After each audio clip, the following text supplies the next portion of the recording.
நான் இப்போ நிஷிகா சமையல் வந்து பார்த்தீங்கன்னா இன்றைக்கி மசாலா பாஸ்தா சேர்க்குறோம். அதுக்கு முன்னாடி நான் பட்டர் போட்டிருக்கேன் சரிங்களா. இப்போ ஆயில் சேர்த்துக்கலாம். நான் வந்து பாஸ்தா வந்து வேக வச்சு எடுத்துக்கிட்டேங்க. இந்த பாருங்கள், பாஸ்தா வந்து வேக வச்சு உதிரியாக எடுத்துக்கிட்டேன். ரொம்ப சிம்பிள் தான். இப்போ வந்து இப்போ பாருங்கள், தக்காளி வெங்காயம் பச்சை மிளகாய் இதை சேர்த்துக்கலாம்.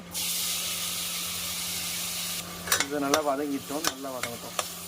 இப்போ இது வெந்துட்டு இருக்கும்போது இது கூட கேரட்டு பீன்ஸும் நம்ம சேர்த்துக்கலாம் சரிங்களா. பொடிசாக இருந்துச்சு சேர்த்துக்கலாம்.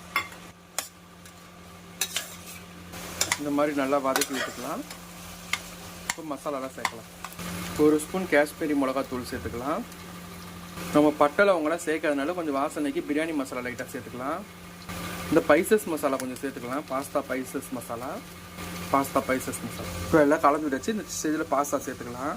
இப்போ பாஸ்தாவை நல்லா கலந்து விட்டுக்கலாம். இப்போ பாஸ்தாக்கு தேவையான உப்பு சேர்த்துக்கலாம். பாஸ்தா நல்லா கலந்து விட்டாச்சு. இப்போ ஆலிவ் ஆயில் கொஞ்சம் சேர்த்துக்கலாம். நம்ம